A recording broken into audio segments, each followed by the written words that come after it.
स्वागत है आप सबका आज इस नए हिंदी के क्लास में। आज हम लोग कबीर के पद पर चर्चा करेंगे, जानेंगे वह सब कुछ जो आपके टेक्स्ट बुक में है उसका अर्थ।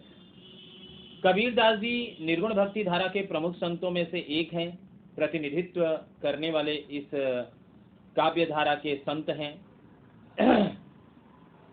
इनका जन्म 1398 में हुआ था। तो जब भी आप इस डिस्कशन को देखें, सुने, पढ़ें, आप इस बात को बहुत अच्छी तरह से ध्यान रखें कि ये कब की बात है।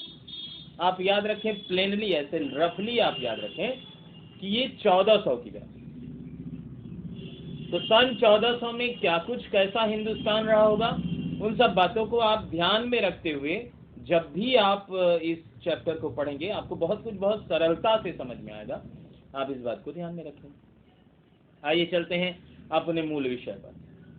तो शुरू करते हैं। मैं फिर से कहता हूं, जब भी आप पढ़ने लगें आप टेक्स्ट बुक सामने रखें, लाइन टू लाइन इसे हेडफोन लगा के मेरे वीडियो को कान में सुनते रहें और लाइन पर उंगलियां रखकर उसे पढ़ते रहेंगे तो आपको बहुत अच्छी तरह से समझ में आएगा। तो आइए मेरे दर्शकों, मेरे छात्रों, चलते हैं इस आज के विषय पर। तो बताया कबीर दास जी ने, कबीर दास के पद में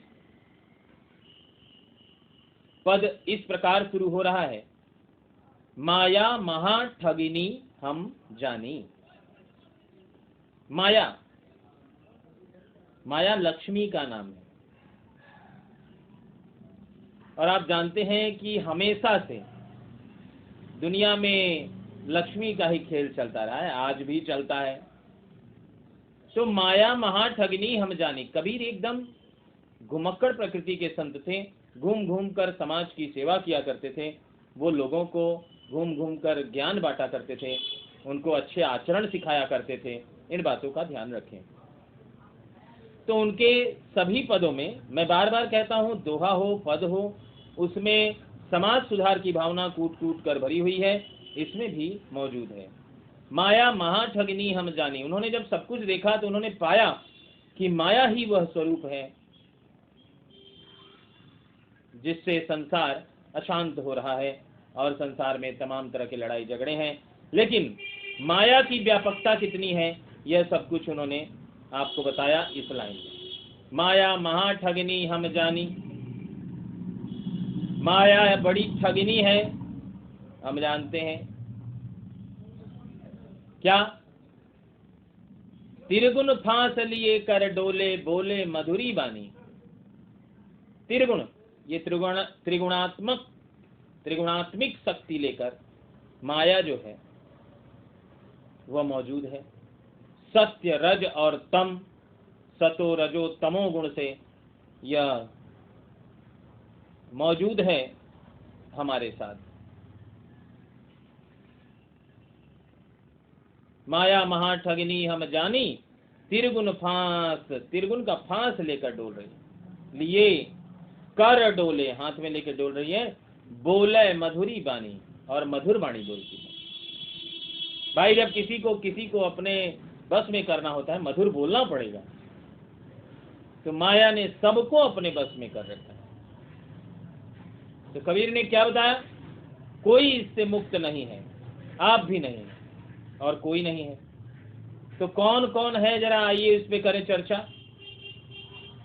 तक केशव के कमला हुई बैठी, केशव कृष्ण को कहते हैं, कन्हैया, मुरलीधर, बंसीधर। हाँ भाई, केशव के कमला हुई बैठी, कृष्ण के घर में लक्ष्मी के रूप में माया मौजूद है।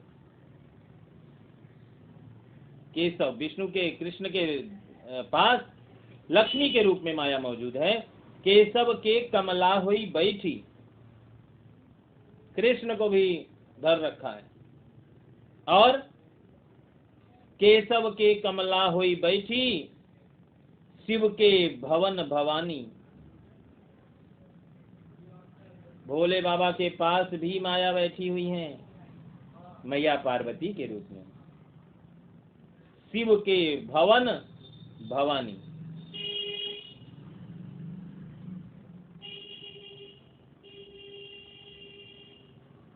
और पंडा के मूर्ति हुई बैठी, पंडों की माया मूर्ति में होती है। वहाँ सारी माया, उस जगह की माया, कहीं भी मंदिर का, चाहे कोई भी ऐसा स्थान जहाँ मूर्ति का दर्शन करने या फिर जहाँ भी लोग जाते हैं, वहाँ पंडा मंदिर का पंडा पुजारी, तो उसके यहाँ माया मूर्त के रूप में बैठी है, और उस मूर्त में माया है जिसके आकर्षण से लोग खींचे चले जाते हैं। पंडा के मूर्ति होई बैठी, तीर्थों में है पानी। तीर्थों में माया, गंगा सागर कर लिए, प्रयाग हो आए, वहां किस लिए जाते हैं? पानी, डुबकी लगाने। तो तीर्थों की माया उस पानी में मौजूद है। तीर्थों में है पानी। तो क्या बोले? केशव के कमला, शिव के भवानी, मैं भवानी माने मैया पार्वती, पंडा के मूरत, और तीर्थों में पानी के रूप में माया विद्यमान बैठी है। और केशव के कमला हुई बैठी, शिव के भवन भवानी, पंडा के मूर्ति हुई बैठी, तीर्थों में है पानी, और जोगी के जोगिनी हुई बैठी। जोगी के घर में जोगिनी के रूप में माया बैठी हुई है। कोई मुक्त नहीं है माया से। और राजा के घर रानी, राजा के घर में रानी के रूप में माया बैठी हुई है।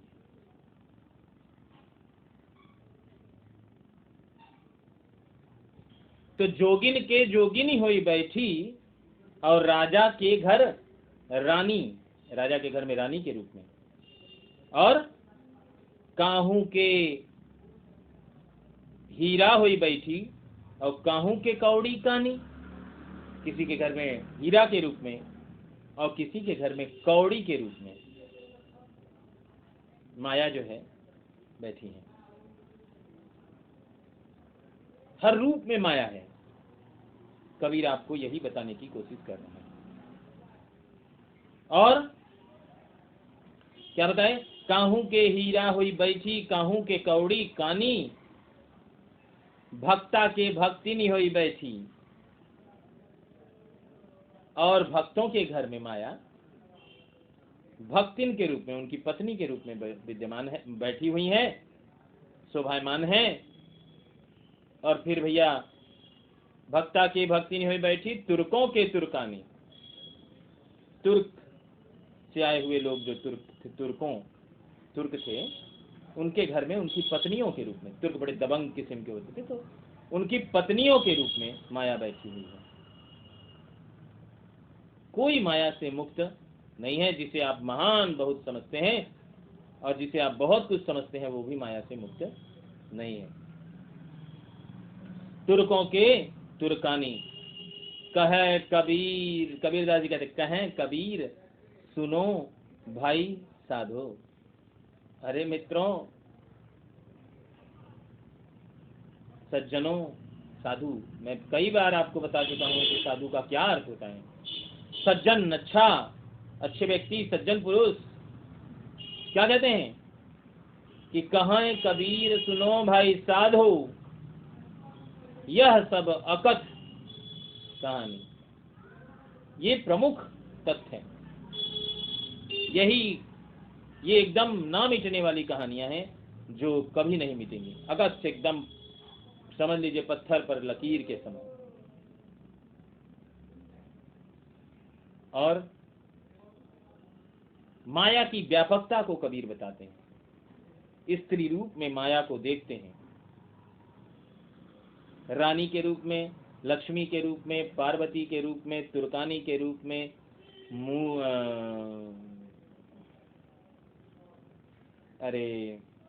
जोगिनी के रूप में, हर रूप में वो स्त्री के रूप में माया को देखते हैं। तो यहाँ पर इस माया से ये महा ठगनी है और ये हमें ठग कर रखती है। आपको इससे बचना है। आप कैसे बच सकते हैं?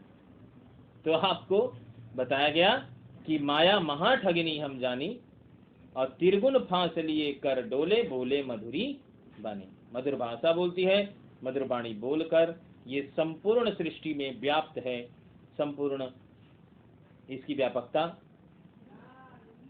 सब जगह है। तो ये है आपका यहाँ अर्थ। आप इसको टेक्स्ट बुक को सामने रखकर पढ़ें। मैं आपसे फिर कहता हूँ कि आपको अगर कुछ पूछना हो, कुछ अगर हमसे जानना हो, चाहे इस मौजूद विषय पर या फिर किसी अन्य विषय पर, तो आप हमें कमेंट करके पूछें। बहुत अच्छा लगेगा हमें आपको उसका उत्तर देते हुए, और आप अपना प्यार हमारे संग इसी तरह बनाए रखें। आप सबको बहुत बहुत धन्यवाद, बहुत सारी शुभकामनाएं। आप स्वस्थ रहें, सुरक्षित रहें और बने रहें हमारे साथ। धन्यवाद।